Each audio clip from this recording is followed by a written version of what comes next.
So, welcome to the Wilsonian. We're glad to work with the Washington Avenue Vid, of which we are a member as a property owner here along the avenue, and glad to host this town hall. My name is Casey Stedman. I am an assistant vice president in academic affairs at Florida International University. I work with all four of the cultural assets of FIU, Wilsonian being one of those, the other one being the Jewish Museum of Florida. So 50% of what I have to deal with is here on the beach. So we're glad to have you guys here. We have Troy, who I think's got a presentation to walk through, and I'm going to hand over the meeting to him. Enjoy yourselves. If you're not already a City of Miami Beach resident member of the Wilsonian, go online, join. It's free. Gives you a 10% discount in the gift shop, and of course admission is always free for anyone that's a Florida resident. So no reason not to join and participate. Thank you guys. Welcome to the Washington Avenue residential meeting. Now, I'm just a believer in being nice to people and being kind to people. So let's start out by being kind. Turn to the neighbor next to you and at least say hi to them. And the other side, you have to say hi to the other side.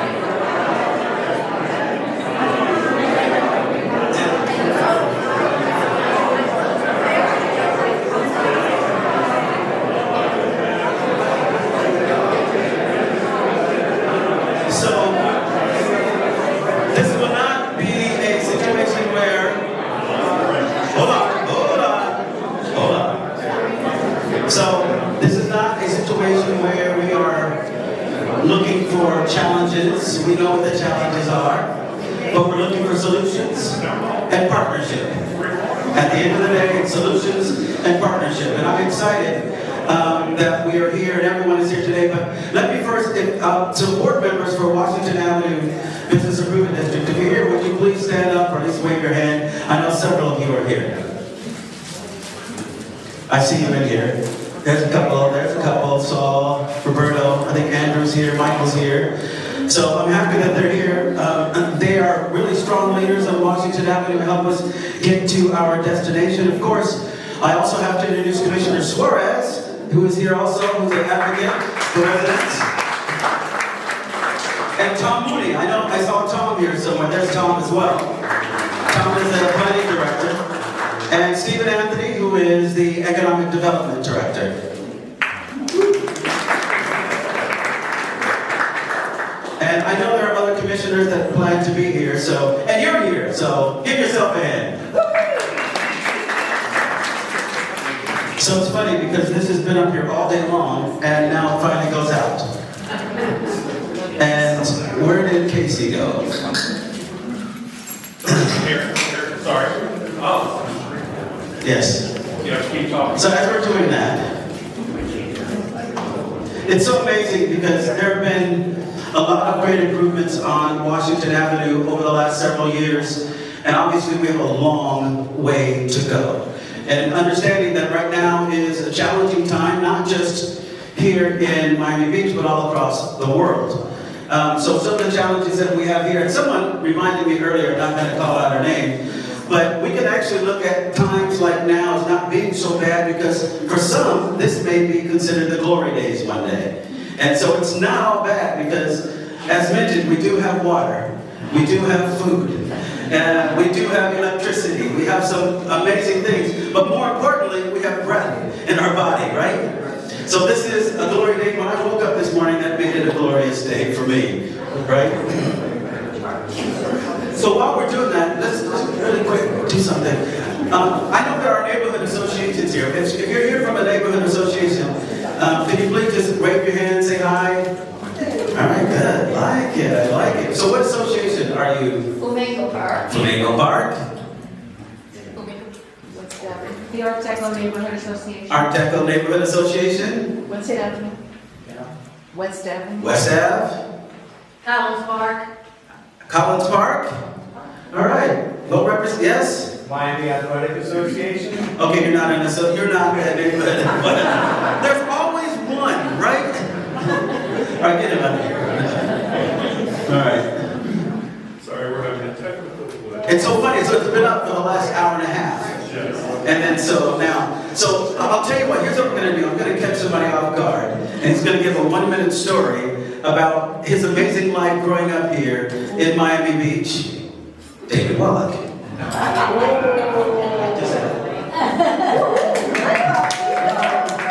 Hello, everybody. Hello, is it better this way? It's a pleasure to be here. I kind of grew up just a block over, and then I lived on 9th and Collins when we got here in the 50s. Went to school on Washington Avenue, and then 10th and right near Flamingo Park at 10th Street, and then 37th and Royal Palm, and then Biscayne Point. So I went South Beach, North Beach, and my friends spanned the entire Miami Beach, which was pretty different in the 60s and in those days. We've come through a whole lot here in Miami Beach, and we're decades into a whole lot of not good stuff. And I imagine this meeting I just read David Suarez and Commissioner Suarez's entire plan, and with tweaks, I think that we must find a direction of development, or we're just like a shark not swimming, we're just going to die and sink, which is what we're doing basically. Without any direction, without any plan to unify behind, we're in so many different directions, we're going nowhere. So I hope that we find purpose and direction here.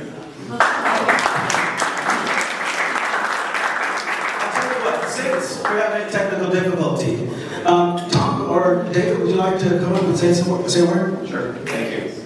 I'm really humbled by the amount of people that showed up, and it goes to show how much people care about our city, and specifically Washington Avenue. A little bit about me, I'm a South Florida kid. I grew up in Sunny Isles. Before Sunny Isles was Condo Canyon. I went to Bay Harbor Elementary, Highland Oaks Middle, Crop Senior High. So I'm like a Dade County kid. And after college at UF, I moved to the beach in 2009, and I never left. If you would have asked me, would you be a politician 5 years ago? I would have said, no way. That sounds crazy. But here I am, and I'm trying to do what's best for the city in the next 20, 30 years from now. Because what I'm seeing and what everyone else sees as soon as you walk outside that door is blight. You can go down almost every block of Washington Avenue, and there are problems. And that's between homelessness, empty storefronts, the amount of vape shops, smoke shops, pizza by the slice, and what you see is a corridor of a tourist trap. It is a single-use district, and if you look at any city in the world, mixed use has been successful everywhere it goes. If you even look into Dade County, Doral has greatly expanded their mixed use, and it has completely made major improvements to that city. What I would like to do is challenge the status quo in Washington Avenue. It's not something that I'm proud of, particularly as a resident or a commissioner. I think there needs to be a change. And I think the previous administrations that have served, the direction has always been, we need more hotels. We need more transient use. And you can ask anyone, including our director, that a transient use of a hotel is the most impactful on traffic and infrastructure. What I would like to introduce is residential. I want to see a neighborhood on Washington Avenue. I want to have a corridor that I can be proud of walking down the street at night and feel safe. Right now, if you are a woman, it doesn't matter what age, you do not feel safe after sunset on Washington Avenue, by far. And as a man, as a grown man, it's To me, I don't really see that fear, but when people come to me and say, hey, look, you know, I go down to Washington and I don't feel safe.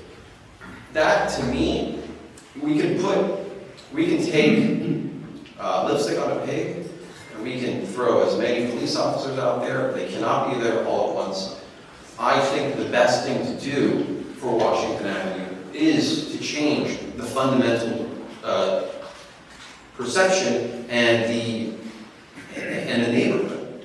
So, look, I don't want to get too much into the details. I want to let Tom do that. I think well, not me, but our staff has really crafted something that tailors to Washington Avenue.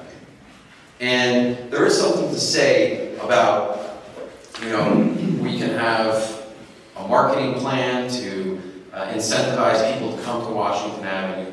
I think that is, I don't think that's going to go anywhere, respectfully. I think we need to get to the fundamental reason of why Washington Avenue is failing. And I want to have Tom present what my vision is and how we get there.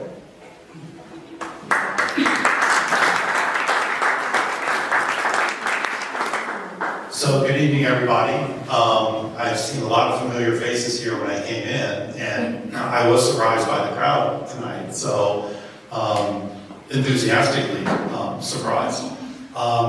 As Commissioner Suarez mentioned, I'm the planning director for the city. A lot of you know me from way back. I see some faces when I first started with the city 33 years ago. And when I started with the city 33 years ago, I was a senior planner and I was overseeing the design review and the historic preservation board.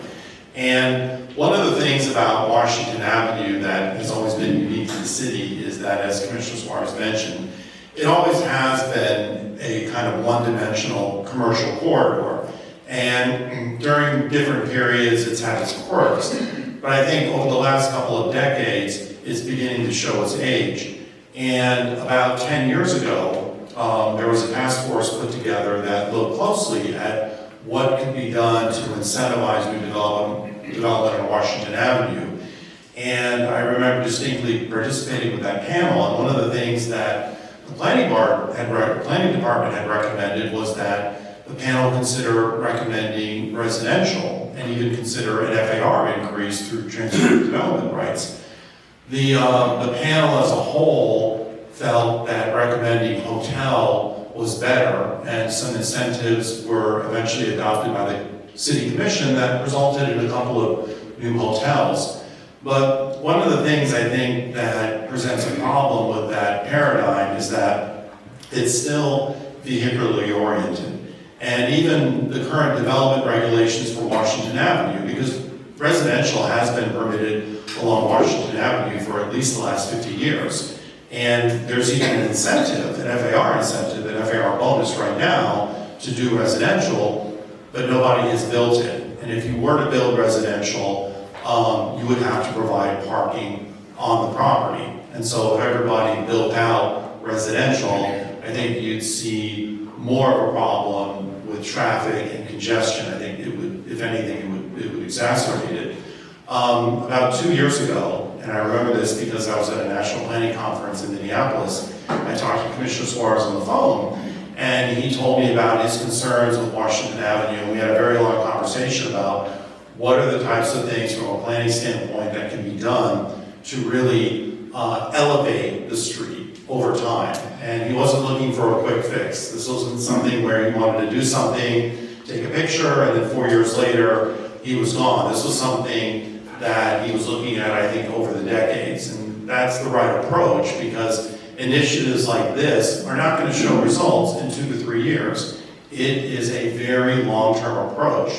And so the first thing I said to Commissioner Suarez was, I said, if you can create or find a way to incentivize a true mixed-use live, work, play area, that in and of itself, over time, will result in an elevated street, because you will have people living full-time as residents, and the commercial uses will begin to evolve to address that client. And you eventually will see more daytime uses. I think part of the issues of Washington Avenue is that it's still predominantly nighttime uses. And so I had suggested to Commissioner Suarez that we look at a strategic increase in FAR and a strategic increase in building height, something that works within the scale and context of Washington Avenue, something that is sensitive to the lower scale Flamingo Park area to the west, and something that would allow for the more significant historic buildings on Washington Avenue to be retained and preserved. One of the advantages to doing an FAR and height increase along Washington Avenue as opposed to some of our other major streets, such as Ocean Drive or Collins Avenue, is that by virtue of the fact that it's a commercial corridor with zero setbacks, the primary facades can be retained, and it's very easy to build and vault behind it. The city's done it successfully in partnering with a private property owner to create the valet garage, which is located between 6th and 7th Street on the west side of Collins Avenue. And as some of you will recall, 30 plus years ago, that served a very significant need for parking because there just was no parking anywhere in the South Beach area. But it was also done in a way that preserved the historic facades and allowed for creativity with regard to a garage. And so if you apply that concept along Washington Avenue, you can retain the most important character-defining signature elements of that historic architecture while setting the building back. When we began to put this particular legislation together, we actually met with a developer who has experience in urban infill development, and we came up with some case studies. It's important to note that this initiative is not developer-driven. There's no developer who has a project that's waiting in the wings, that's ready to go, that needs this ordinance to move forward. This, to the contrary, is something where we looked at the larger area holistically.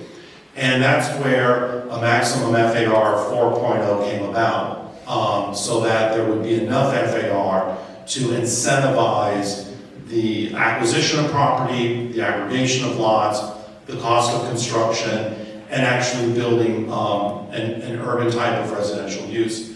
The other thing that's important to point out about this initiative is that we wanted to make sure that the initiative was much more transit and micro-mobility oriented and relied very little, if at all, on a single occupant vehicle. And that's critically important because the last thing in the world you want to do is incentivize additional intensity and then have more cars. And in my experience, the more parking you build, the more you attract people with cars, and then cars have to come in and out of buildings, and eventually that leads to more congestion. And so this proposal is really designed around urban dwellers who either don't have a vehicle as their main mode of transportation, or don't have an issue with parking a car remotely and then using that car on an as-needed basis. Major cities like San Francisco, New York, Washington, D.C. Have perfected this model where owners of property will store a car remotely and then use transit to get around during the week. I, for one, believe that although you don't have a dedicated rail line coming over from the mainland, that we do have robust regional transit. I've used it, members of my staff have used it, and it is something that is effective from a regional standpoint as well as a local standpoint. It's not perfect. I think in an ideal world it would be great if we had dedicated bus lanes along the causeways that provided direct access to regional transportation hubs in downtown Miami. Maybe that'll come in the future, but we do have a very robust bus service with good frequency and good headway. So the ordinance itself was drafted around that particular concept, drafted around no parking so that we're not adding to the congestion, limited maximum unit size to make sure that these are not luxury units where somebody is going to purchase them, live here for a few months out of the year, then it sits empty.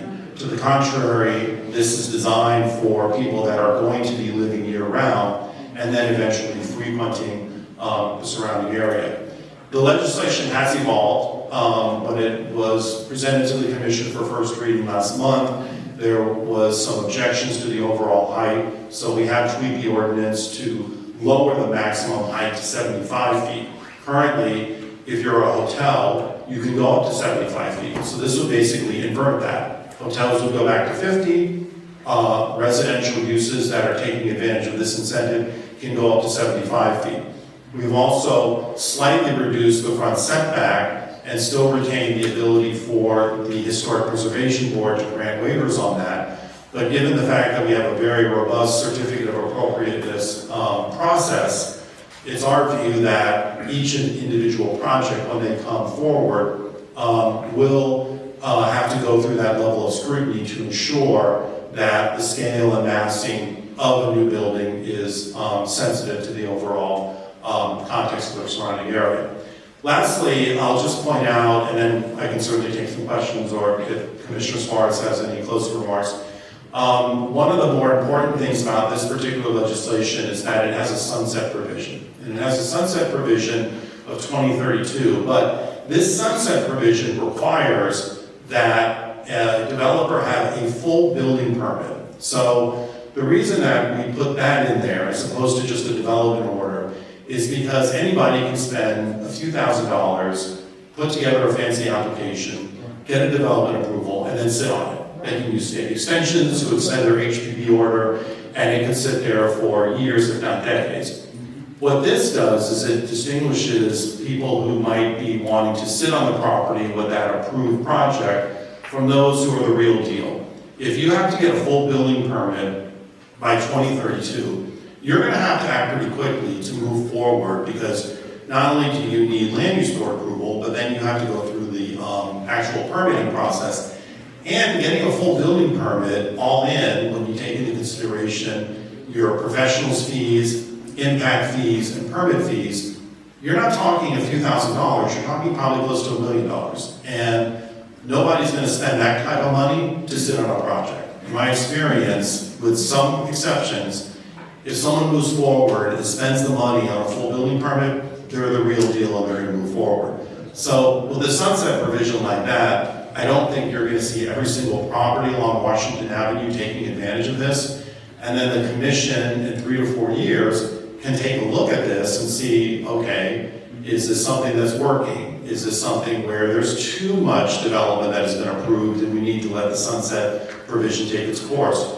Was there some response and maybe we want to extend the sunset provision? So there's an advantage to that in that it won't be like that forever.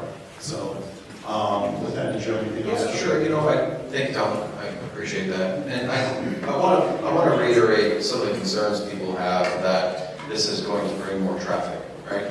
Because it almost seems counterintuitive, believe it or not. We're the only city in Florida that has lost residents in the state of Florida. Yet every year, traffic gets worse and worse. Why is that? That's because simply people who work here cannot afford to live here. And so if you look at Google Maps around 4 or 5 o'clock, what do you see? You see red all leading west. And that gridlocks our city. You have these ultra luxury condos going up, and all of those luxury condos have staff. They have house managers, they have cleaners, they have concierge, busboys, you name it. And those people don't qualify for government housing, but they don't make enough money to afford a new construction in Miami Beach. And the way I've worked with Tom to craft this is I specifically said I do not want luxury condos being built. I don't want the $3,000 a square foot condo being built. And how do we do that without making an AMI where it's based on how much you make means you can qualify to live there? The best way I thought we can go about this is limit the square foot of each unit. Cap it at something reasonable, 1,300 square feet, with a minimum of 500 square feet. When I first bought on the beach, my first unit was, I think, 513 square feet, and I loved it. I didn't have a car, there was no parking, and it was a great place for me as a 20-something-year-old to start a life in Miami Beach. Is this going to be for everyone? No. This is not for someone with 3 kids and a large family. This is designed specifically for people who work at Mount Sinai, work at Fontainebleau, work at any of our industry hubs here in Miami Beach. We have 2,000 city employees that work here, that most of them can't afford to live here, and they sprawl out of the city at 4 or 5 o'clock and in the morning. That is the type of development that I want to see built here, where it's not just for the tens of millionaires, the multi-millionaires who can afford to live here. Because the disparity is getting larger here in Miami Beach. It's either you're very ultra wealthy, or you're not making enough to afford anything here, and you're living here based on a government program on how much you make. I don't want to see a city like that. I think that you end up having a playground for millionaires, and I certainly don't want to see that for my future and the future of my children. I have 3 small children. I'm not doing this to raise campaign contributions. Like Tom said, this is a non-developer driven approach. In fact, when developers come to me and ask me to tweet something, I say, look, I'm sorry, I'm really steadfast on the parking. And by the way, I forgot to mention, another way you control the amount of how much it costs to be in these units is you severely limit the parking. You can't sell a luxury unit that's under 1,300 square feet without a parking space. It's impossible. It's not going to be luxury. And like I said before, there is a large contingent of people who work here who would love to live here and not have to spend an hour getting here and an hour leaving here, and not have to spend money on gas, in car insurance, tires, oil changes, and they can forget having a car and literally walk to work, bike to work, scooter to work, take a trolley, take a bus. And that's the contingent of people that I want to see live in Miami Beach. So, look, I want to reiterate, this is something for the future. I'm not doing this to make a political point or get reelected. I genuinely believe that Washington Avenue needs help, and I have a similar plan for Lincoln Road. But I want to see my kids live on Washington Avenue. I would love to see them, and I would love to see them be able to afford it themselves and not have me to give them money. So this is really aimed at that sort of missing middle in Miami Beach that, like I said, can't afford to live here, but does work here. And I would love to see this sort of development bring new businesses to Washington Avenue. I'd love to see an Epic here, for example, like a high-end grocery store. What happened in South Fifth, believe it or not, Pura Vida was one of those mixed-use buildings, and that business has become a $1 billion business, and it started here in Miami Beach in a mixed-use zone. So we'd love to take any more questions. I don't know if there's anything lined up for the bid that you guys want to see. We do, however, we'll let you ask a few questions, you can answer, but we're only going to take a few questions, so we'll take. How about you do your presentation, and then we'll take questions. Sounds great to me. So let's go back a little bit. There was a phrase years ago called God's waiting room, coined by Jackie Gleason when he arrived. Now, why did he call it God's waiting room? Because there was not a lot going on. As a matter of fact, I even read some articles that said people would drop off the elderly on Washington Avenue and other places just to get rid of them. Sounds cold, doesn't it? But that was the reality. But there was a turning point in 1979. The creation of the Historic Art District by the preservation, led by the Miami Design Preservation League, where developers actually restored building instead of demolishing them. This was a very important time because everything else, well, not everything, most things before then did not involve much development, did not involve much residents, or even concentration on some of the businesses. As a matter of fact, in 1960 is when the decision was made to shut down Lincoln Road. It was years later, but because of that move, it brought business to Washington Avenue.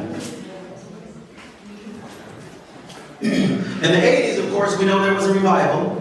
Historic buildings popped up, were converted to entertainment venues. We had places like Club Z, which later became Club 1235, which was the top 2 clubs in all of America here on Miami Beach. And this was 1984. And a year later, Miami Vice started. So all of a sudden, through entertainment, Miami Beach had some momentum. Washington Avenue became an international night spot. We received global attention for tourism, but Washington Avenue still was a cultural destination that hadn't seen this much attention since the days of the Rat Pack. And everybody knows who the Rat Pack are, hopefully. If you're too young, Google it. And late in the 80s and the 90s, things began to decline a little bit. In case you didn't know, Miami was known as the drug capital of the world and simultaneously the murder capital of the world. And with it, it took down a lot of victims, including the reputation of Miami Beach as well. Don't trust me, this is not a doom and gloom story. Tourism began to decline, hotels converted to low-cost housing, and buildings deteriorated. Crime was high, crime was out of control. If we think that crime is an issue today, it was seriously out of control in the 80s and the 90s. So many of the Art Deco hotels were not well maintained.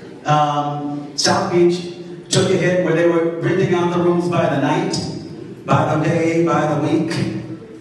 It was a challenging time for Miami Beach. We lost Main Street tourism because of it. Orlando took some of the visitors, Fort Lauderdale, the Caribbean. So this isn't the first time we've been down the street. South Beach was almost empty during this time.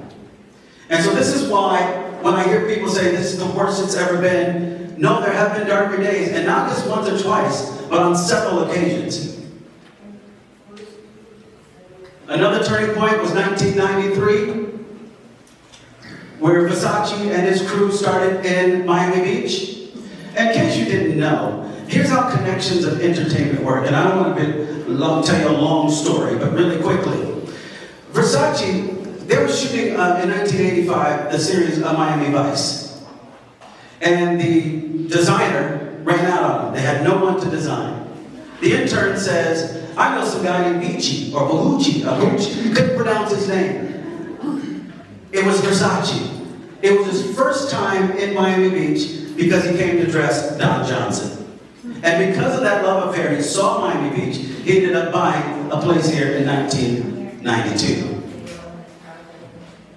I'm not going to click this. This was actually supposed to be a video that showed you actually what Washington Avenue, I'll show it at the end because I'm scared because the machine was not working correctly. But it actually will show you what Washington Avenue looked like in the 70s, the 80s, the 90s, 2000s. It will show you exactly what it looked like. And it was not that pretty. You know, I had a conversation with somebody. It was a beautiful place to live and experience. But sometimes, if you told me how my childhood was in Seattle, I would tell you it was amazing. Everything was beautiful. But in reality, was it? No. This was an illustration. I'll make sure at the end here. But so we've had these issues before. Washington Avenue historically has thrived in spite of some of these challenges. I'm going to skip through this because I want to leave enough for the end. We had a crisis in 2008 to 2010. Major crisis. Hotels occupancy again dropped, room rates dropped, residents dropped, many restaurants struggled. Tourism dropped again in 2016 to 2019. And this is overlooked sometime because people just run through it as if, oh, it was just a hiccup in the road. There were very serious issues here. Most of the strong dollars, expensive Europeans and Latinos did not come to Miami Beach. It was entirely too expensive. I'm going to go a little faster on this. So there was just a decline in the nightlife. So Miami Beach has gone through tourism droughts before, the early 90s and again, 1990s and again, years later leading to 2019. Each time the city recovered when it leaned into culture, hospitality, and entertainment. When those elements weakened, tourism softened. So it was also around this time that the property owners on Washington Avenue formed the Washington Avenue Business Improvement District. And this is a huge change in the history of Miami Beach. Because out of this, in the last 6 years, you have the Good Time Hotel, the Moxie, Anglers, Esme, Queen, M2, Ventone, and others. Hundreds of millions of dollars were invested in Washington Avenue. Was it a fix-all? No, of course not. Not all. But it was a step in the right direction. So everything should be taken in perspective. Let's do a little bit of then and now. This was Washington Avenue then. This is Washington Avenue now. This is Washington Avenue now, obviously. Back years ago, this was Washington Avenue then. This is Washington Avenue then. Same place. This is Washington Avenue. I don't have to keep saying then and now. You get it? Then and now, there have been major changes on this avenue, and it should not be overlooked.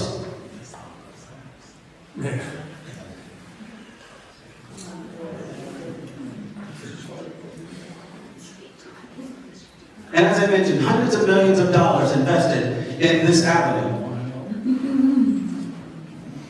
Fashion shows, events. As a matter of fact, the year before last, over 300,000 people just came just for entertainment. We've done Halloween, we've done a little bit of everything. ESPN, you know, one of the only times that I can recall in the last several years where on the front page of the Miami Herald, they said something positive about Miami Beach was regarding Muhammad Ali and the event here. So things are changing. The infrastructure is changing. We have lights on the avenue thanks to the commission. I had to put this in here because when I first started on Washington Avenue 6 years ago, we still had old abandoned phone booths still on the avenue. Some of you don't even know what these are. Some of the old ones probably use them quite a bit, right? This was a picture of it back then. And this is it today. Beautiful mural. Legends on Washington Avenue. Crime was out of control. Now crime is at an all-time low, not just on Washington Avenue, but in Miami Beach. Thankfully to the commission, to the mayor, to the police department. Homelessness is down. You don't really see a lot of homeless on Washington Avenue anymore. Years ago you did. Now I know there are laws that are in place. That has worked in our favor. So Washington Avenue, we've been through some changes. We've been through a lot of things, but there are brighter days ahead. And I think that Washington Avenue right now, to me, aesthetically, looks the best it's ever looked. Some of you may disagree. However, is it the party central that it was back in the years ago? No, it's not. And I wish I could have showed this video so you can really see what Party Central was. Clubs, bars, nothing wrong with that. Amazing. But times are different. People the kids no longer go to giant clubs like they did years ago. They don't drink as much as they did ago. Now, they probably don't do too much smoking. That's a whole different story. However, things have changed a lot over the last several years. So, it's important to consider exactly where we are and keep everything in perspective. So the goal is not to change necessarily Washington Avenue culture, but the goal is to strengthen it. The goal is to make a balanced corridor with residents, businesses, tourism, culture, and historic preservation. This is what we're after. So, although there are changes requested, we're not anti-residents. The bid is not anti-residents at all. We just want to make sure that it's a balanced approach. No towers looming down Washington Avenue. There's a lot of potential for growth on the avenue, and this is an opportunity that I think that if we all work together, get the input of the neighborhood associations, understand the economic impact, that we can make a lot of changes. Parking, now there are a lot of things that we still need to discuss about what's going to happen. I know you mentioned earlier with parking, an issue. Design, the FAR changes. Will property owners really, or developers really invest with the rate of 75? I don't know. Maybe some property owners in the room could answer that question. But these are serious challenges that we have to tackle before we can even consider even bringing on residential. So residential should complement the corridor, I believe, and not control it. There's a lot more that I can go over in this, but I want to leave time because I did say this was going to be an hour, and we're going to get out of here at 8 o'clock. And so what we're going to do is take a few Q&A, a few questions, because it's not doom and gloom. It's not really, really bad. Yes, we have challenges. Yes, there are issues, but there are a lot of reasons that there are issues. As mentioned earlier, the Canadians don't feel welcome to come here right now for some other reasons. Tourism is having troubles and struggling. Saul Gross. Yeah, can we ask some questions to Tom and Yes, please. the Commissioner?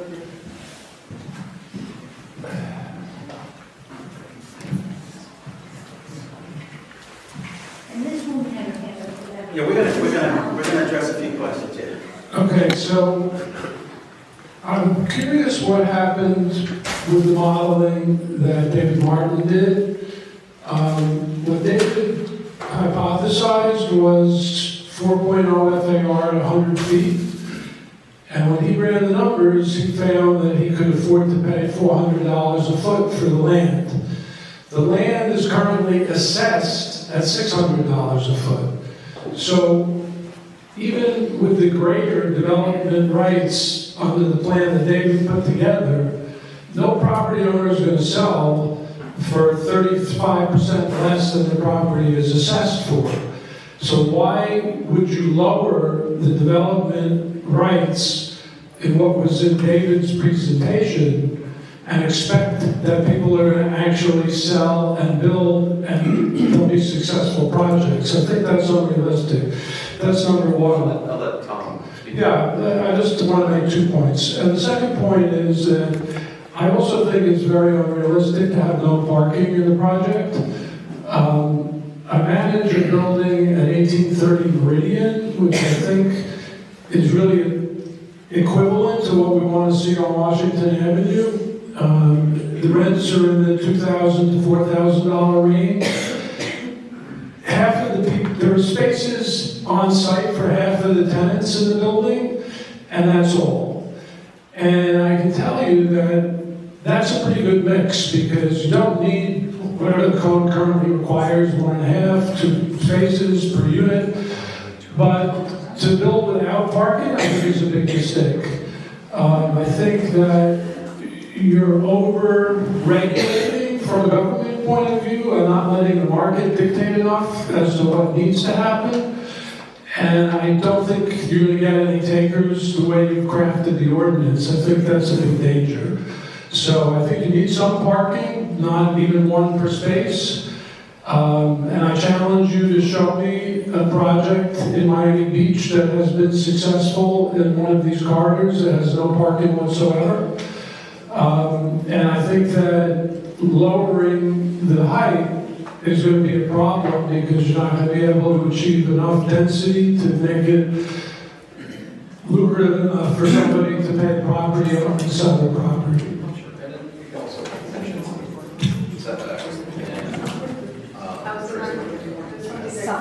Yeah, let me just address Saul's questions real quick.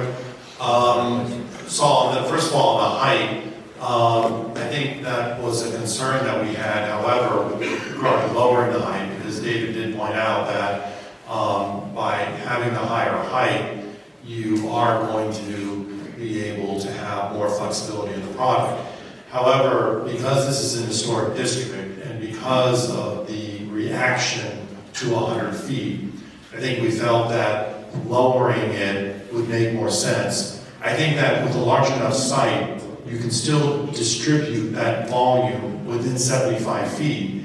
Also, one other thing just tangentially is by lowering it to 75 feet, you're no longer a high rise. And so the cost of construction comes down significantly versus if you go over 75 feet and you're deemed to be a high rise. In terms of the price per square foot, that's all going to be relative. I think that there may be owners of property who are willing to partner with somebody to do a residential project, and so that may be successful. If somebody is a long-term owner of a property and just wants a significant amount of money for it, maybe that's not the right site for a residential project, so I think the market will kind of have to work that out. On the parking, that's something that is critical. I mean, if you look at Flamingo Park, most of those buildings don't have outside parking, but they're full. I mean, and it's been like that for decades. This particular initiative does two things with regard to parking. In terms of letting the market control, I agree with you 100%. So one of the first things we did is we removed the minimum parking requirement. So as part of this initiative, there is no minimum parking requirement. So if somebody wants to come in and build no parking, they can do that. Now, the reason that we have a 20% limit on the total number of spaces, you can build up to 20% of what the required parking would be under Tier 1, is we want to have some flexibility for first level commercial and some limited flexibility for some of the units. You might have two people living in a unit and they have one car. And so this does provide that more limited flexibility. However, the problem with allowing people to build one space per unit, two space per unit, is that the parking pedestal begins to overwhelm the project. If you look at the Good Time Hotel, and that's a very significant parking pedestal, and that's what we wanted to avoid. But I think more importantly, fundamentally, and we both, Commissioner Suarez and I both agree on this, is I think you need to change the paradigm. Right now, throughout the city, if you're doing a residential project, you have to provide parking. And what that does is that it creates a model for residential units where people have cars and they drive, and that invites more cars, which creates more congestion. I think that paradigm needs to fundamentally change. The beach was developed during its heyday with virtually no parking in any of these uses. Now, I do recognize that cars are a way of transportation. They are a significant mode of transportation. But this particular ordinance is not geared toward those dwellers that have one or two cars per household. This really is geared toward people that either don't have a vehicle, don't rely on a vehicle, or are okay storing their vehicle remotely. I have a question with this woman. No, I'm good. Okay, can I ask a question? Easy one. A small unit without parking. It's on, just over. Small unit without parking. A small unit without parking is greatly attracted to young people with a lot of money. To own, to spend a month here a year. They can use Uber. So what's going to keep it? If we could only, and I know we can, limit this to people who show that they've lived or worked here for X amount of months, but we can't do that, can we? Actually, you can. If we could do that, I'd like to hear it. Well, there's a requirement that the unit not be leased on a short-term basis by covenant. I think what you're talking about, and correct me if I'm wrong, is somebody buying a small unit, not renting it out, just living there for a few months and then leaving it vacant. So, there's always going to be that danger with any new construction. Unfortunately, that's the one part of the market we just can't control. In my experience, it's less likely that that's going to happen. I think that's far more likely to happen with much larger units, because people that have a lot of disposable income, they just buy a larger, expensive unit, and then they'll let it sit vacant for a few months if they need to. Generally speaking, with the smaller units, it's probably less likely to happen, but there's always going to be, unfortunately, that danger that could happen. In the back. Debbie, the first. How tall is the Anglers? What is 75 feet that we might be familiar with to get a perspective? The believe the Anglers was built at 75 feet, and the Good Time is at 75 feet, which is right across the street. So is the And the Moxie. So is the Moxie. Another question? More of a comment, but I want to compliment you guys for exploring mixed use. So Commissioner Suarez, in addition to hospitality and retail staff, our workforce is trying to diversify into office space. So Tom, you know, there's about 500,000 square feet of office in development. Executives might be able to afford to live here, but not necessarily their professional office staff and families. So I think that's an important point that we should all consider in diversifying our economy beyond hospitality retail that we're famous for, and recognize that there's developers already committed to building office. So it's just a compliment and encouragement to do what we can to build more affordable and workforce housing. Young professionals, like when you move to your 20s, would love to live on this street and walk to work or skateboard. And you make a good point, because there is a contingent of people who already work in Miami Beach who would love to live 2-3 blocks away from the ocean, right? And they can walk to Lincoln Road, they can walk to the beach, they can walk to South Point Park. You know, here in South Beach, you can walk anywhere from end to end in 45 minutes. I've done it. And I think, you know, that's development that we don't see anymore. You don't see development like the Courts, or the Cosmopolitan, or the Waverly, or the Floridian. You don't see any more. In fact, believe it or not, the last time a unit of, I think, average size of 500 square feet, 600 square feet, was 5 parking. Believe it or not. That was the only development that had that average unit size built. Now it's just completely ultra luxury, because that's what developers are incentivized to build, and that's how they make money. So, here, Joe, you To elaborate a little bit more of what Saul goes say, would make more sense that Commissioner Suarez or someone in the building department, design review, will do a study, a real study, pick up a building. I'll give you one building that I own. I make nothing, I don't mind how much bill I make after that.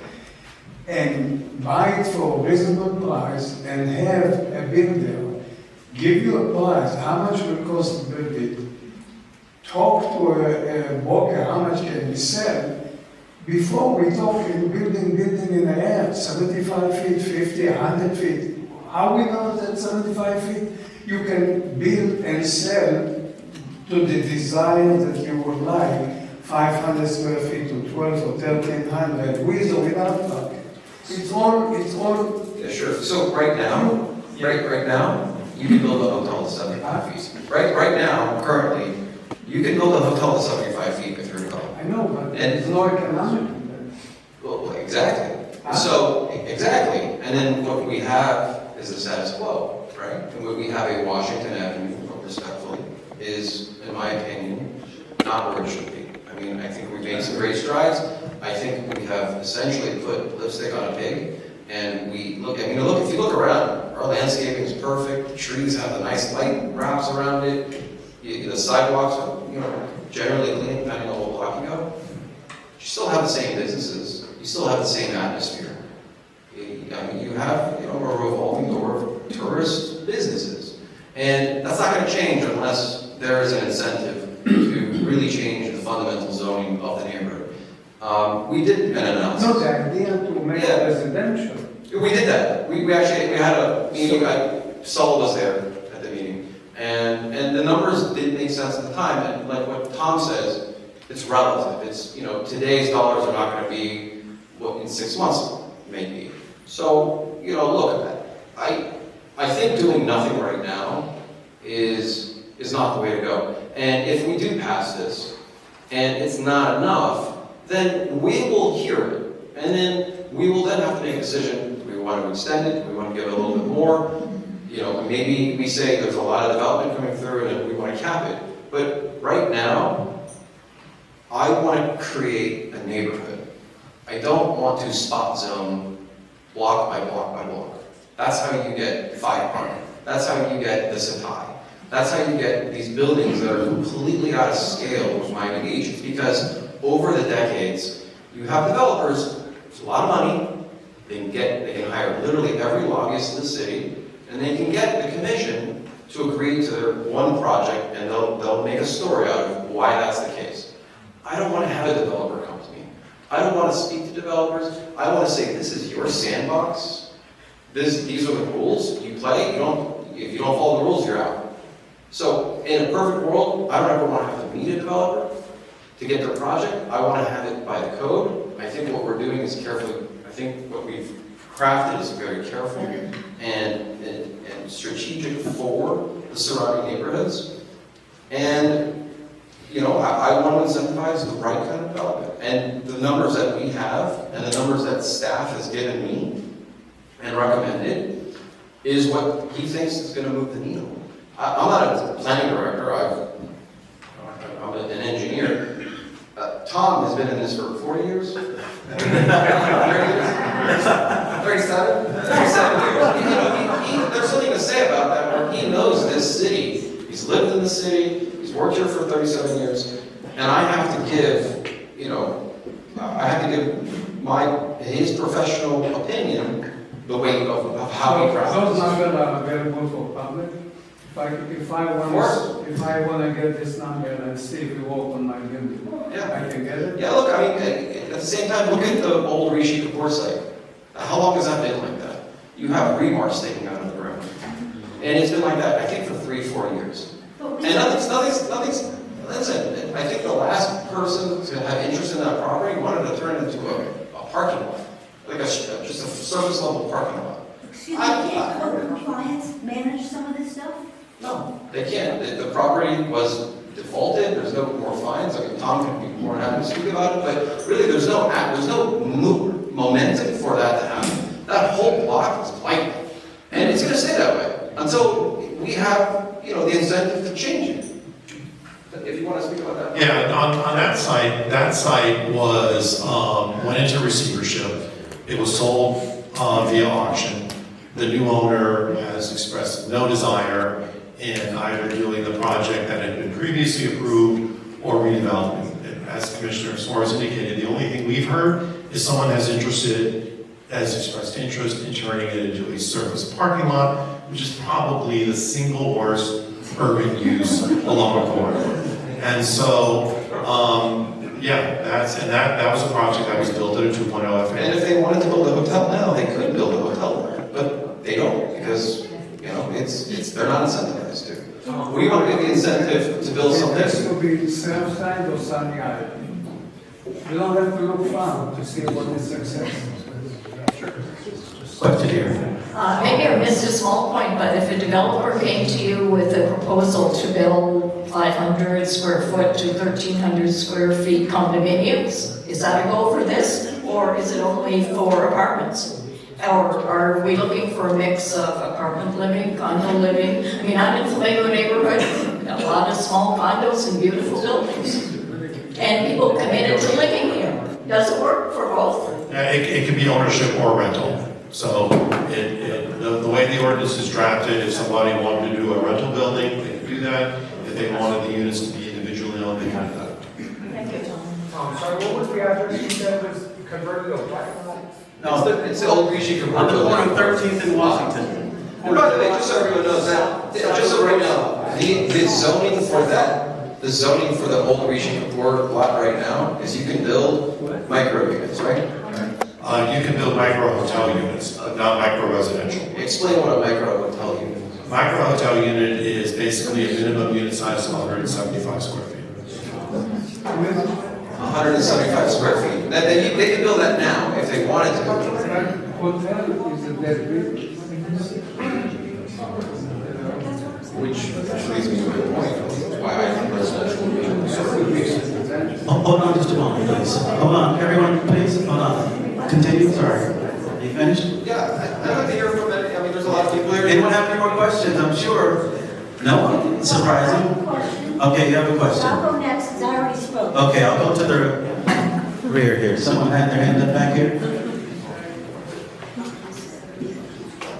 So, a quick question and then a clear question. The quick question is that the current zoning is 1.5 FAR. It's a 1.5, and then you get a 0.5 bonus if you do residential. Okay, so just FYI, Flamingo took a position opposing the zoning, the increase in zoning for this project. You're going from 1.5 to 4.0. That's a significant gamble when the last time the zoning was changed to facilitate a hotel development. What it did is killed all the residential along an entire block for at least one of those projects. And so what I think should happen is that there should be a meeting of the minds between the residents and the property owners, and the residents on both sides of Washington Avenue. So I feel like this is a top-down plan, and I don't really fully understand it. There are some elements I like. There's some changes, like reducing parking to incentivize that existing FAR that I think would be a good idea.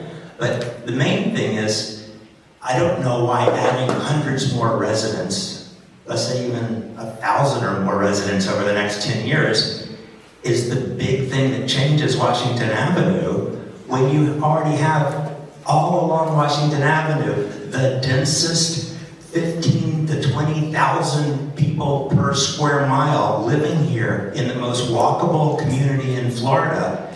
If you make Washington Avenue the incentives to actually build businesses like the successful ones you highlight in your picture, historic properties. There's wonderful cultural jewels up and down Washington Avenue that are working, that are historic. I mean, I feel like we have a possible way where we can all come to an agreement here, but I feel like starting off, your lead card is let's raise FAR and raise height. Now the height's been brought down, so what's the result of that in terms of the impact on the historic scale? I just feel like the residents are here.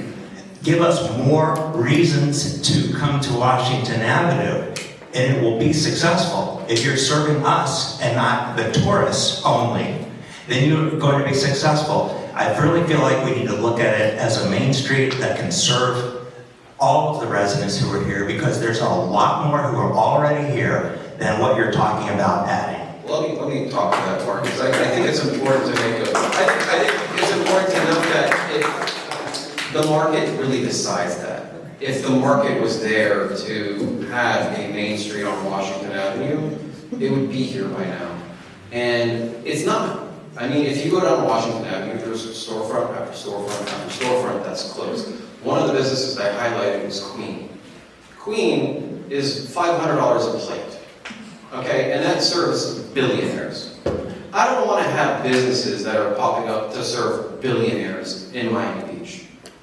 I think we need to have more Pura Vidas, more takeout options or dinner options that anyone in Miami Beach can afford and go and dine in at. Right now, you don't have that on Washington Avenue. You have, like I said in the beginning, and I can't stress this enough, everyone will walk outside here today and you'll see yourselves. It's beautiful. Pizza Hut a slice, vape shops, packaged liquor stores.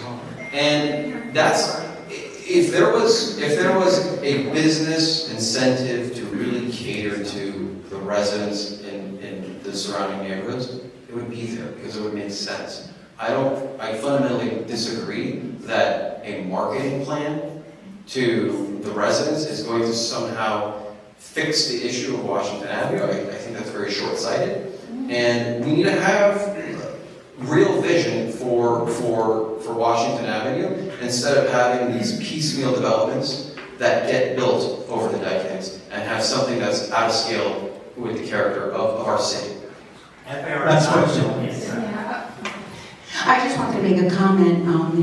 Before all of this discussion, as an advocate for the neighborhood, I had been asking for a supermarket, a high-end supermarket, and I was going to the different, I guess Ambassador Sehas's office as an example. And what they would tell me is they did feasibility studies, and they said we did not have enough residential density. And And that is the phrase that I keep hearing, not enough residential density. And trust me, I wasn't asking for more buildings, I was just saying, well, why can't we have a neighborhood like Sunset Harbor has with all the supermarkets, et cetera? Because I live on 15th Street and Ocean Drive, so that was a phrase that they would always use, residential density. Yeah, again, I just want to reiterate, people, we get tens of thousands, if not hundreds of thousands of people that come to the city every day, and then they leave. I don't think they want to leave. I think they would rather stay here, live here, not have a car, and work here.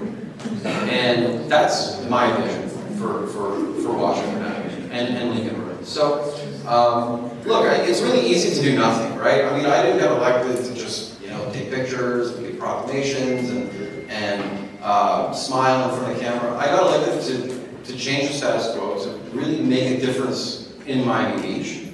And these are one of the issues, obviously, that can be very contentious, but if you look at Sunset Harbor, if you look at South of 5th, those places were a dump. I think the South of 5th was a ghetto at some point. It was literally called a Jewish ghetto. I'm Jewish. And development came, and now it's one of the best secrets of Miami Beach, where I live. Same thing with Sunset Harbor. You have 10, 20 years from now, we could have a Washington Avenue that's even better than Sunset Harbor, even better than South 5th. You know why? Because it's right next to the beach. You walk 2 blocks, you're on the beach, you're on the sand. I mean, how amazing would that be if you were a young 20 or 30 young professional to do that and not have to deal with a car? But David, those two neighborhoods you pointed out are surrounded by high-rises that feed those restaurants. Well, Sunset Harbor has 2 high-rises, right? And No, it has all of the Venetian Causeway on the Miami Beach side that frequents Sunset Harbor. Okay, you have a lot more residents that are going there. So this is going to be the last question. I said we're going to stop at 8 o'clock. You put your hand up, and I didn't want to hold you any longer. How far along is this? What's the next steps? What's the timeline? Where are we? Yeah, That was a good question. the ordinance, the legislation is scheduled to be discussed at the March 24th Land Use and Sustainability Committee meeting. You can either attend that meeting in person in the City Commission chambers. It starts at 11 a.m. on the 24th, or you can participate via Zoom. After the Land Use Committee makes its recommendation, it will likely get back to the Commission for reconsideration of first reading on April 22nd. Second and last question. So the Flamingo Park neighborhood is full of beautiful low-rise, 2-story Art Deco buildings and apartments especially, but people who work in Miami Beach aren't able to afford those now, and you said that. So why would you believe that building new buildings are going to change that? New buildings and new apartments cost more than the low-rise buildings. I think that's a very simple answer. It's just supply and demand. I mean, that's basic economics. If you have more of a supply that doesn't have parking, which won't add traffic, you're generally going to lower the rents, and it's going to be more affordable to live. If we only had 1,000 places to live in Miami Beach, what do you think that rent price per unit would be? Astronomical. But the more supply you have, it's obviously going to have, we'll lower the rent. And I'll let Tom speak to that. He's a professional, and I'm a novice at this. No, that's true. I think what you'll see out of it is that I don't think that the value of the units in Flamingo Park has gone up as exponentially as the larger luxury units. And I think that'll be the case here, because these are not going to be the luxury units. If you look at areas like West Avenue, where small single-family homes and apartments are being demolished, they're being replaced by 2 to 3, sometimes 4-unit luxury townhomes that are over 2,000 square feet.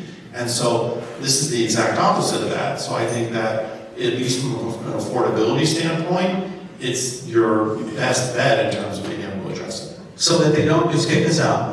Last question of the last questions. Not so much a question as Sunset Harbor, we love it everywhere. It began with 2 gigantic condos. South of 5th, love to have it. Began with giant, tall condos, expensive. The word developer in this city is like they're criminals. Your residents don't want any development, and so there is none. 150 feet is what is going to happen. But we're going to keep going through this circle of depression until we get there. And you're going to get the square footage down and the cost because you're killing all the property values. And as soon as we realize that, we'll start moving in the right direction. But we're not dead enough yet. And all of these retirees are going to be dead while we're all still digging ourselves out. And that's what Miami Beach is. And it's disgraceful. Where's our movie theater? You're going to walk to it? It's in Miami or Aventura. We're going nowhere here. We're just sitting and dying. And that's what's going to happen. So as soon as we get creative, you didn't listen to what Sal said. He's probably the smartest guy in the whole room. Yep. A major developer, David Martin, said at 100 feet, you can't make it. What does that mean? It's math. Simple math. And you people want to go, no, 75 feet, 50 feet, 75 feet. You can't make a profit. And as soon as you realize nobody's going to jump in with no profit, then we'll start in a direction that becomes prosperous.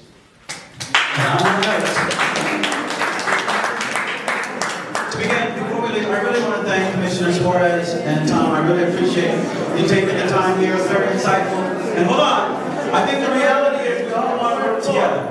We want to make this happen. But it has to make sense for everybody. Thank you, everybody, for coming out to get all the property owners, business owners, everyone.